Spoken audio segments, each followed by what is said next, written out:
ہشت بہشت میں چشتی رسول والا واقعہ ہے. ہم نے ڈاکٹر صاحب کی ایک ویڈیو نکال لی ہے جس میں انہوں نے 3.5 گھنٹے تصوف پہ بات کی ہے. اینڈ پہ انہوں نے کہا ہے کہ یہ جو میں تعلیمات آپ کو بتا رہا ہوں نا, یہ ہشت بہشت میں بھی موجود ہیں. لہذا ڈاکٹر صاحب ہشت بہشت کو آپ نے آن کیا ہے کہ یہ تصوف کی اتھینٹک بک ہے, اور ہشت بہشت کے اندر چشتی رسول اللہ لکھا ہوا ہے. چشتی چاچو تیری ساری چاچیاں گئی ہیں, ایک نہیں انہیں زیادہ ہونی ہے سن. حضور سیدنا غوث اعظم رضی اللہ تعالیٰ عنہ اور جمی اولیاء, حضور بادشاہ شاہ ہند سلطان الاولیاء سیدنا خواجہ معین الدین اجمیری رضی اللہ تعالیٰ عنہ کے اقوال پڑھیے, حضور خواجہ قطب الدین بختیار کاکی کے پڑھیے, خواجہ نظام الدین اولیاء کے پڑھیے, خواجہ بابا فرید الدین گنج شکر پڑھیے. ان کی تمام کتبیں ہشت بہشت میں جمع ہیں, اور ان کی ساری تلقینات و تعلیمات مضمون ایک ہی ہے, ایک ہی نور سے ساری شمع روشن ہے. یہ بھاگ نہیں سکتے, چشتی رسول اللہ سے کبھی بھی نہیں بھاگ سکتے. اب تو دیوبندی اور بریلویوں کا مشترکہ غم بن گیا یہ, کیونکہ میں نے دونوں سے ثابت کر دیا ہے. 100 سال پہلے تک تو کتابیں نہیں بدلی تھی. 1921 میں ڈیتھ ہوئی ہے احمد رضا بریلوی کی. انہوں نے فتاوی رضویہ میں لکھا کہ سبع سنابل نبی الاسلام کی بارگاہ میں مقبول کتاب ہے, نبی الاسلام کی طرف منسوب کیا, اس میں چشتی رسول اللہ نکل آیا. اگر تو اعلیٰ حضرت کو پتا تھا, انہوں نے نبی الاسلام پہ جھوٹ باندھا, تو اعلیٰ حضرت گئے, ایمان سے بھی گئے. اور اگر نہیں پتا تھا تو بزرگی سے گئے, کیونکہ بزرگ تو دلوں کے حال بھی جان لیتے ہیں. یہ لادہ بات ہے کہ بغیر اینک کے پڑھ نہیں سکتے. اعلیٰ حضرت یہ اینک لگی سیجے, انہیں جی فوٹو ہے نا اینک لگی ہوئی ہے, اور جو بزرگ اینک کے بغیر سامنے نہ پڑھ سکے وہ دل کا حال جانیں گے. باپا جانی نے بھی اتنی موٹی اینک لگائی ہوتی ہے. اینک کیوں لاندے ہو تسی دل دے حال پڑھ لیندے ہو. اور میں اینک بھی لگا لو, میں اپنی میکینیکل انجینئرنگ کا فارمولا لکھ کے دیتا ہوں, صرف مجھے بتا دو لکھا کیا ہوا ہے. سمجھا تو تم سکتے نہیں ہو, پڑھ بھی نہیں سکتے. ساری کہانیاں بنائی ہوئی ہیں انہوں نے, جھوٹ مشہور کیا ہوا. پھر پیر میر علی شاہ صاحب, ان کی 1937 میں ڈیتھ ہوئی ہے. انہوں نے تحقیق الحق فی کلمت الحق کے اندر چشتی رسول اللہ کو معرفت کی بات کہا ہے. اس زمانے میں تو کتابیں نہیں بدلی ہوئی تھی, اور ان بزرگوں کی تو کتابوں کی سیاہی بھی خشک نہیں ہوئی ہے, بھاگ بھی نہیں سکتے. اب یہ نہیں کہہ سکتے کہ پیر میر علی شاہ صاحب کی کتاب بھی بدل گئی ہے. کس طرح کہنے, 100 سال بھی نہیں ہوئے. اور دیوبندیوں کے حکیم الامت اشرف تھانوی صاحب, انہوں نے باقاعدہ جو رسالہ اپنا السنت الجلیہ فی الچشتیۃ العلیہ, اس میں چشتی رسول اللہ والے واقعے کو کوٹ کر کے اس کے 3 جوابات دیے ہیں, جن کا میں نے پوسٹ مارٹم کیا ہے, اور جس سے آپ کو اشرف تھانوی کے علمی لیول کا پتہ چل گیا کہ اسے قرآن و سنت کا کتنا نالج تھا. اس کی ڈیتھ ہوئی ہے 1945 میں. یہ تینوں بڑے بزرگ چشتی رسول اللہ کوٹ کر کے گئے ہیں اپنی کتابوں کے اندر. لہذا اگر کوئی کہتا ہے نا کہ جی ان کو غلطی لگی ہے, ان کو غلطی نہیں, ان کی بزرگیاں بھی فارغ ہوں گی. ہاں, اگر ایمان نہیں فارغ ہوگا کم از کم بزرگیاں فارغ ہوں گی, اور بزرگی بھی فارغ کی تو ہماری تو ون ون سچویشن ہے. بزرگ نہیں تو ختم, پھر باباؤں کے بابا تو ہم ہوئے نا. ہاں, میرے نبی سا ہے ہی کوئی نہیں, تیرے بابے تے شاہی کوئی نہیں. اور سرکار نبی والی چھوڑ دو بات, ہم تو اب یہ کہتے ہیں اس پلیٹ فارم جیسا ہے ہی کوئی نہیں, تو سارے بابے شاہی کوئی نہیں. حیران کن بات دیکھے, کشف المحجوب چھاپی ہے نا جو خادم رضوی صاحب نے اٹھائی ہوئی ہے نا, وہ ضیاء القرآن پبلیکیشن کی پرنٹ ہوئی بھی ہے. اس کا مقدمہ لکھا ہے پیر کرم شاہ صاحب نے, کیونکہ ضیاء القرآن پبلیکیشن ان کا ادارہ تھا. اور انہوں نے کشف المحجوب کے مقدمے میں لکھا, صفحے کے صفحے کالے کیے کہ اس طرح کی کوئی کتاب تصوف میں نہیں ہے, یہ زبردست کتاب ہے یہ سب کچھ. حالانکہ اس میں ساری بکواسیات لکھی ہوئی تھی. وہی پیر کرم شاہ صاحب جب اپنی ضیاء القرآن تفسیر لکھتے ہیں قرآن کی, تو انہوں نے جب سورۃ الاحزاب کی تفسیر لکھی ضیاء القرآن میں, تو اس میں وہ لکھتے ہیں کہ یہ جو نبی الاسلام کے اوپر تہمت لگائی گئی نا زید ابن حارثہ کی بیوی والی, یہ کافروں نے سازش کر کے ہماری کتابوں میں واقعات داخل کیے ہیں. وہاں لکھا یہ کافروں نے داخل کیے ہیں, کشف المحجوب میں داخل ہوئے تھے, یعنی وہ ان کو کافر کہہ رہے تھے. نہیں, ان کو نہیں کافر کہہ رہے تھے, ورنہ تو یہ کتاب پرنٹ نہ کرواتے. ایک ٹکٹ میں 2 مزے, ادھر کفریہ واقعات اور ادھر کیا کہہ رہے ہیں کہ جی یہ کتاب بہت اچھی ہے. اور پیر کرم شاہ صاحب سے ان کی جان نہیں چھوٹ سکتی, کیونکہ پیر کرم شاہ صاحب ڈاکٹر طاہر القادری کے استاد ہیں. جی, ڈاکٹر طاہر القادری صاحب نے جو اپنے ٹاپ آف لسٹ 5 استاد ہیں نا, ان میں سے ایک ہے جن سے دورہ حدیث اور یہ سب کچھ کیا ہوا ہے. تصویریں انہوں نے اپنی لگائی ہوتی ہیں ساتھ کہ میں ان کا شاگرد ہوں. ڈاکٹر صاحب تھوڑے استاد نے بھی کام پایا ہے, کشف المحجوب کا مقدمہ لکھا, اور جو واقعات کشف المحجوب کے تھے ان کو کفریہ بھی کہا, اور کہا کافروں نے سازش کی, یعنی داتا صاحب نے سازش کی ہے. ہاں یہی لکھا نا. دیکھیں ان ظالموں نے نبی اسلام کے اوپر جھوٹ باندھا. ان کے پاس باندھا تھا جی, وہ بعد میں کسی نے داخل کر دی الحاقی عبارتیں ہیں. سرکار یہ پرنٹ تو تم لوگ کر رہے ہو, اس کے چندے تو تم کھا رہے ہو, تو پھر مجھ سے پہلے تمہیں خود ہی چاہیے تھا کہ ہم نے یہ ہزاروں سال تک ہمارے بزرگوں نے حرام خوریاں کی ان کتابوں کے اوپر, ہمارے بزرگوں کو اللہ معاف کرے, ان کی قبروں میں جو کیڑے پڑے ہیں ان گستاخانہ کتابوں کی وجہ سے اللہ ان کو معاف کرے, ہمیں بھی معاف کرے. یہ تمہیں کہنا چاہیے تھا. الٹا ایک انجینئر کے خلاف ہو گیا جی, انجینئر جڑا بابے نے مگر پی گیا جی, اوہ پی گیا جو تھوڑے بابے نو پی گیا جی,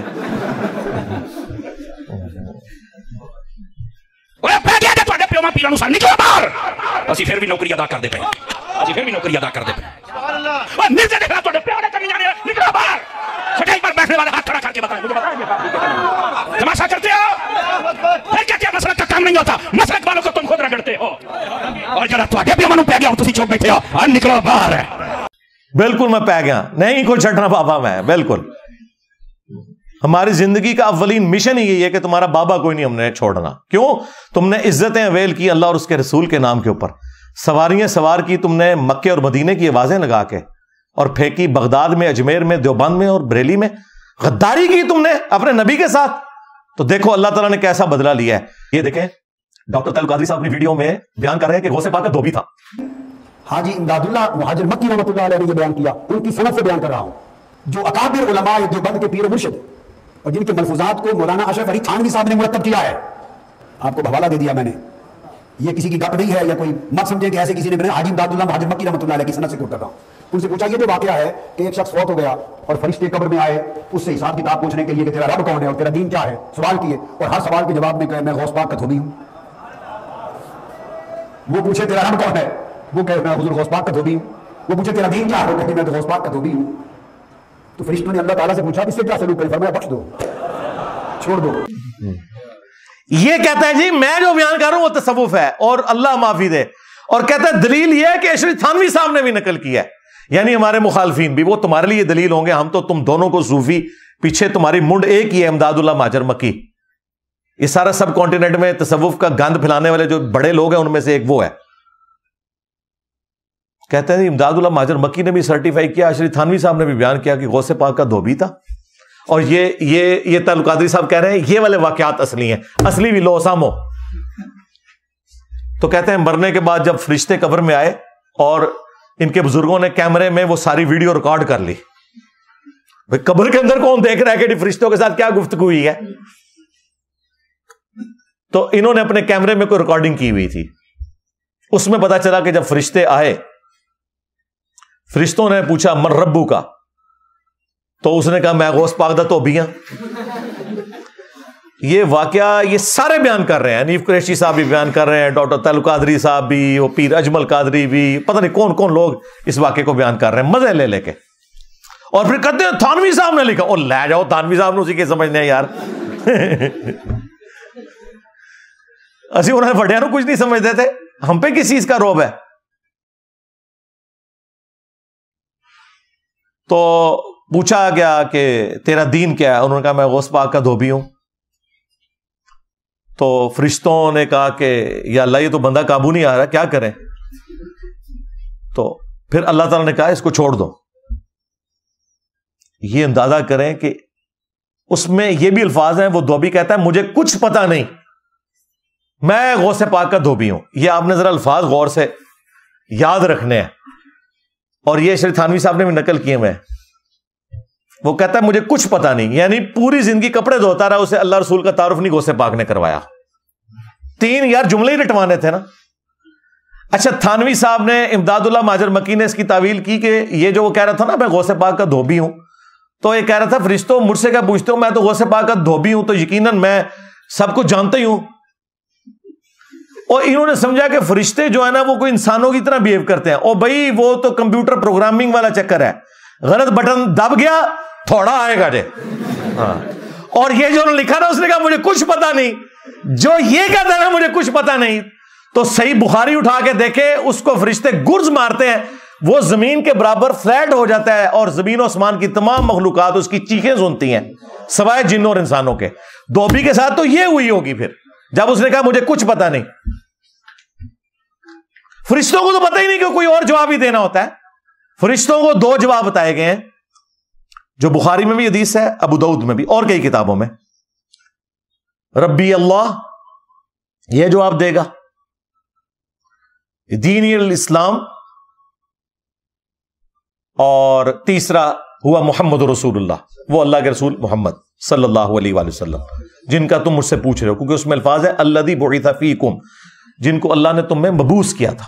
یہ نہیں کہ نبی علیہ السلام سامنے موجود ہوتے ہیں، کیونکہ مسند احمد میں موجود ہے کہ وہ انسان پوچھتا ہے کہ کس مرد کے بارے میں مجھ سے سوال کر رہے ہو، تو فرشتے کہتے ہیں جو تم میں نبی بن کے آیا تھا، مبعوث ہوا تھا.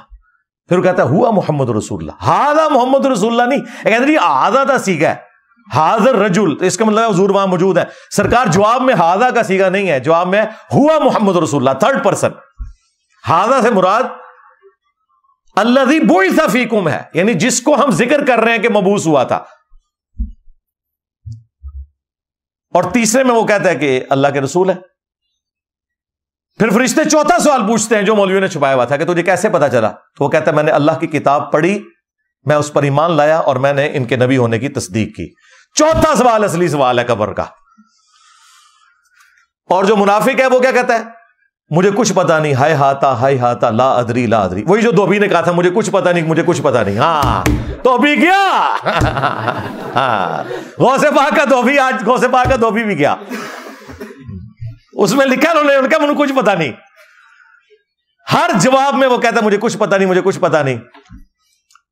تو فرشتے اس سے چوتھا سوال کرتے ہیں، تو نے خود پڑھ کے حق تک پہنچنے کی کوشش کیوں نہیں کی، یا کسی ایسے شخص سے تو سمجھ لیتا حق کو کہ جو تجھے اللہ تک پہنچا دیتا. پھر بخاری کے الفاظ ہیں، مسلم میں بھی حدیث ہے، ترمذی میں بھی ہے، ابو داؤد میں بھی ہے کہ فرشتے اسے لوہے کا ایک گرز مارتے ہیں. یہ اس کا ایک سمجھ لیں استقبال ہوتا ہے، اور وہ زمین کے ساتھ فلیٹ ہو جاتا ہے، اور اس کی چیخوں کی آواز پوری کائنات سنتی ہے سوائے انسانوں اور جنوں کے، اور اگر یہ سن لیں تو یہ بے ہوش ہو جائیں کیونکہ یہ مکلف ہے شریعت کے. پھر اس کی ہڈیاں ایک دوسرے میں پسلیاں مل جاتی ہیں، یوں اس کو قبر کرتی ہے. لہذا غوث پاک تو ابھی تک گیا، آج غوث پاک تو ابھی بھی گیا، کیونکہ انہوں نے کہا مجھے کچھ پتا نہیں، مجھے کچھ پتا نہیں، میں غوث پاک تو ابھی گیا. اور تھانوی صاحب نے جو ایک کتا لال کرنے کی کوشش کی کہ اس نے کہا کہ غوث پاک کا دھوبی سے مراد یہ ہے کہ میں غوث پاک کا دھوبی ہوں تو لہذا میں قرآن و سنت کا ماننے والا ہی ہوں گا. اندازہ کرو. اور ظالموں، جو حضور کی سواری کا کجاوا کستا تھا، جو حضور کو وضو کرواتا تھا، جو صحابی تھا جس کے بارے میں بخاری مسلم میں صحابہ نے کہا کہ اس سے شہادت مبارک ہو، مدم کو، آپ نے فرمایا تم شہادت کہہ رہے ہو، میں نے دیکھا خیبر کے موقع پہ اس نے ایک چادر چوری کی تھی مال غنیمت میں سے، اللہ نے آگ کی اسے پہنا دی ہے. تو صحابہ کرام اپنے گھروں میں دوڑے، اگر کسی نے کوئی ایک رسی کا ٹکڑا بھی اٹھایا تھا نا، وہ بیت المال میں جمع کروایا کہ بغیر اجازت کے لے کے گئے. صحابہ نے کہا اسے شہادت مبارک ہو، اس کا مطلب وہ صحابی کے طور پہ ہی تھا. یہ غوث پاک کا دھوبی لے کے بیٹھے ہوئے ہیں. اور بھائی یہاں تو نبی کے دھوبی کے معاملہ کیا ہے. ہاں یہ کہانیاں کروانی بند کرو، ان چیزوں سے باہر نکلو. اور تیل قادری صاحب ماشاءاللہ جو واقعات خود بیان کرتے رہے ہیں، اللہ معافی دے، یہ دھوبی والا واقعہ تو وہ ہر دفعہ چسکے لے کے بیان کرتے ہیں. پھر انہوں نے ایک ویڈیو میں واقعہ بیان کیا کہ مولانا روم کے ایک خادم تھے، مولانا روم کے مہمان آ گئے تو لکڑیاں نہیں تھی پکانے کے لیے، تو انہوں نے اپنی ٹانگ کے اوپر تیل چھڑکا اور اس ٹانگ کو آگ لگا کے ہنڈیا پکا لی. اندازہ کریں. اور صبح اٹھے تو ٹانگ بالکل ٹھیک تھی. پھر انہیں مزہ آنا شروع ہو گیا، وہ جب بھی مہمان آتا تھا اپنی ٹانگ کو آگ لگاتے تھے. تو وہ مولانا روم کے خلیفہ تھے حضرت آتش باز ولی، تو اس کے پاس لکڑیاں ختم تھی. تو وہ پھر انہوں نے یہ نہیں کہا کہ لکڑیاں نہیں ہیں اور کھانا نہیں پک سکتا، آرڈر لے لیا اور تیل اٹھا کے اپنی ٹانگ پر، کپڑوں پر اپنے اوپر ڈال دیا، اپنی ٹانگوں پر اور کپڑوں پر ڈال کر آگ لگا دی، اور ٹانگوں پر تو کپڑے جلتے رہے اور ٹانگ جلتی رہی اور تیل ڈالتے رہے. تو ٹانگ جلا کر تو کھانا گرم کر دیا. آپ نے بھی نہیں پوچھا کہ یہ رات کو کیسے کر دیا. صبح جب اٹھا باورچی تو ٹانگیں ٹھیک تھی، رات کو جل گئی تھی، چربی خون سب، اور صبح ٹھیک تھی.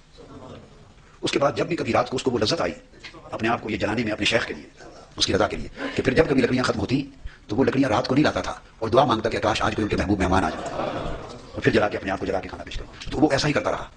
مولانا روم کو تیل تے دریافت کو نہیں ہویا. تیل کا پہلا کنواں تو 1853 میں پنسلوینیا امریکہ میں نکلا, اور مولانا روم تو اس سے کئی سو سال پہلے مر چکے ہیں. ایک ایڑا تیل چھڑک دے رہے ہوتے. ویسے میں مسئلہ حل کر دوں گا, مٹی کا تیل نہیں سے چھڑک رہے, کوئی اور تیل ہوگا, کوئی زیتون کا یا کوئی اور تیل, سرسوں کا یہ ہوگا. تھوڑا بینیفٹ بھی دئیے, ہو سکتا ہے کہنے جا رہے بالکل ہی سانو کھڈے لین لا رہے ہیں. عام بندے تو یہ سمجھا کہ مٹی کا تیل ہوئے گا. نہیں, وہ حضرت ایڈون نے دریافت کیتا سی, کرسچن مٹھی داڑھی سی حضرت ایڈون. اور سعودیہ میں 1944 میں تیل کا پہلا کنواں نکلا, ارامکو کمپنی امریکہ کی, اس نے نکالا تھا.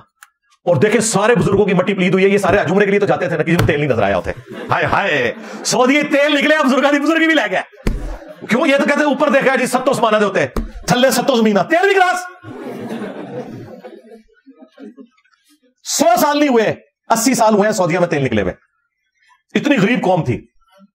حضرت گورا صاحب نے آ کے, ارامکو کمپنی نے, حضرت امریکہ کی حضرت ارامکو کمپنی, اور ہمارے اسپیکر ہمیں کہہ رہے ہیں ہم نے ڈنڈے لے کے نا امریکہ انشاءاللہ فتح کر لینا ہے.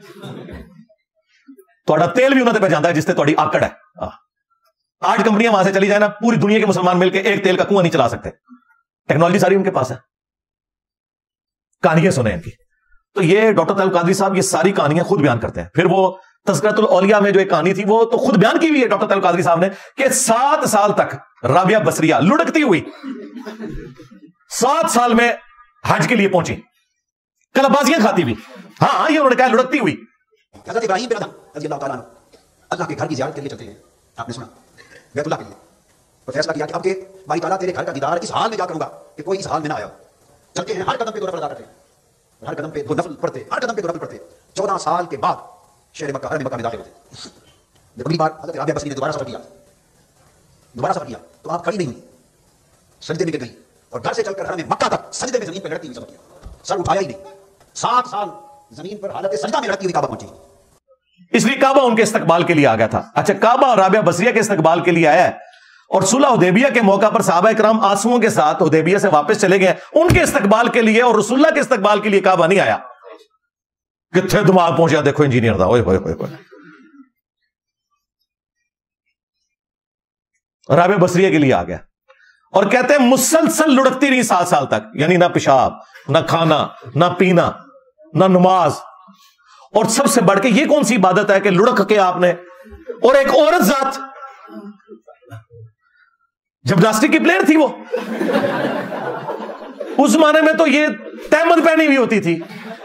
ظاہر ہے یہ رابعہ بصریہ کا زمانہ جو ہے وہ 2ری صدی ہجری کا ہے, 1200 سال پرانی بات کر رہے ہیں, اور ڈاکٹر طیب کا ایسا مزے لے لے کے سنا رہے ہیں. لہذا یہ قادری صاحب نے جو امت کو دھوکہ دینے کی کوشش کی کہ بزرگوں کی کتابیں بدل گئی ہیں, ڈاکٹر صاحب جو چیزیں آپ نے خود بیان کی ہوئی ہیں ان کا آپ کیا بنائیں گے؟ یہ چیزیں تو وہ ہیں جو آپ نے خود بیان کی ہوئی ہیں. ایک ویڈیو نہیں, میں تو 10 گھنٹے اور بول سکتا ہوں جو آپ نے ویڈیوز میں واقعات سنائے ہوئے ہیں کہانیوں والے, بزرگوں کی طرف منسوب. جی عبد القادر جیلانی کے پاس ایک عورت آئی, اس کا بچہ ان کے پاس پڑھ رہا تھا, اور وہ مرغا کھا رہے تھے, اور وہ دال سے روٹی کھا رہا تھا. تو مرغا تھوڑی دیر بعد انہوں نے ہڈیوں پہ کم بھی زندہ پڑا تو مرغا زندہ ہو گیا. انہوں نے کہا جب تیرا بیٹا اس مرتبے پہ پہنچے گا نا تو وہ بھی مرغا کھا لے گا. حضور غوث پاک کی بارگاہ میں گئی, ادھر دیکھا آپ مرغی کھا رہے تھے, اور کھا کے ہڈیاں پھینک رہے تھے, ایک جگہ ہڈیاں جمع تھی. اب ماں اور پارا اور چڑھ گیا, اور کہنے لگی سرکار آپ مرغیاں کھائیں اور میرا بیٹا روکی جھوکی روٹی کھائے, یہ کہاں کا سلوک ہے؟ فرمایا بیٹھ جاؤ مائی. جب کھانے سے فارغ ہوئے تو ہڈیاں جمع تھی, آپ نے ہڈیوں سے کہا کہ ہڈیوں دوبارہ مرغا بن کے کھڑی ہو جاؤ. دیکھتے دیکھتے مرغی زندہ ہو کر کھڑی ہو گئی. آپ نے فرمایا تیرا بیٹا جب اس مقام پہ پہنچ جائے گا تو پھر جو چاہے کھاتا بھی. یار اس مرتبے پہ پہنچے بغیر مرغا نہیں کھانا کسی نے. حضرت ابو بکر عمر عثمان علی نے کتنے کوکڑ زندہ کیتے نے. چلو نبی علیہ السلام نے کو مرغا زندہ کیا ہے, وہ کوئی روایت دکھا دو. کہ ظاہر ہے کہ بزرگ تو حضور کی سنت پہ ہوتے تھے نا, تو حضور بھی پھر یہی کرتے ہوں گے نا کہ نبی علیہ السلام خود مرغا کھاتے ہوں گے اور اپنے مریدین کو جو ہے وہ سوکھی روٹی کھلاتے ہوں گے. ہاں یہ ذرا بتاؤ کہ یہ عبد القادر جیلانی نے کس نبی کا کلمہ پڑھا ہوا ہے, یہ کس نبی کی سنت پہ چل رہا ہے؟ صحابہ نے تو 1 پتھر باندھا ہوا تھا, خندق کے موقع پر نبی نے 2 پتھر باندھے ہوئے تھے. تمہارے بزرگ کس نبی کے طریقے پہ؟ آؤ ٹیکنیکلی بھی ذرا بتاؤ. تمہارے بزرگ مریدوں کو جلا کے راکھ کر دیں, اور بخاری مسلم میں ہے کہ ہمارے نبی علیہ السلام انس بن مالک کہتے ہیں 10 سال حضور کے ساتھ رہا ہوں, چھوٹا سا بچہ تھا 10 سال کا, ام سلیم میری والدہ چھوڑ گئی کہ آپ کی خدمت کرے گا. میں گھر کے کام کاج کے لیے جب نکلتا حضور مجھے بھیجتے تو میں جا کے بچوں میں کھیلتا, بھول ہی جاتا. نبی صلی اللہ علیہ وسلم نے کبھی مجھے نہیں ڈانٹا, کبھی یہ نہیں کہا تو نے یہ کام کیوں کیا, کیوں نہیں کیا. اور تمہارے عبد القادر جیلانی تمہارے بقول مریدوں کو جلا کے راکھ کر دیں, اور خود مرغے کھاتے ہیں اور مریدوں کو دال کھلاتے ہیں. لہٰذا یہ آج کل جو کر رہے ہیں نا یہ بالکل ٹھیک کر رہے ہیں. یہ ڈبا پیر نہیں جے, یہ بھی اصلی پیر جے. وڈے بھی یہی کچھ سن, آپ ککڑ کھاندے سن, دوسرے دالا کھواندے سن. آج آپ کہتے ہیں نا یہ بازاروں میں بیٹھتے ہیں مرید اور پرانے بزرگ, پرانے بھی تو دیکھو نا ککڑ پہ کے کھا رہے جو انہوں نے دالا پہ کھواندے جے. کتنے دماغ گیا میرا, وہ پہ گیا جے تھوڑے بزرگوں وہ پہ گیا جے. اور یہ وہ باتیں جو آپ نے ہمیں بتائی ہیں, یہ میں نے کوئی غار سے نہیں ڈھونڈ لی باتیں, یہ آپ لوگوں نے ہمیں بتائی ہیں کہ یہ ہوتا تھا. یہ تو میرا فیوریٹ ٹاپک ہے, اور کیونکہ دنیا میں تبدیلی اسی وجہ سے آئی ہے اللہ کے فضل سے. ہاں مڑ کر کے کچھ نہیں چاہنا, اس دن نہیں رکھنا. لما پا لینے سارے بابیاں نو سی, انہوں نے مننے لینو, اور کہنے ہاں بھی توبہ کرو, قرآن و سنت کے راستے پہ آ جاؤ, ادروائز یہی بےزتی تمہاری ہوتی رہے گی. کیونکہ ہم نے دین کو بچانا ہے.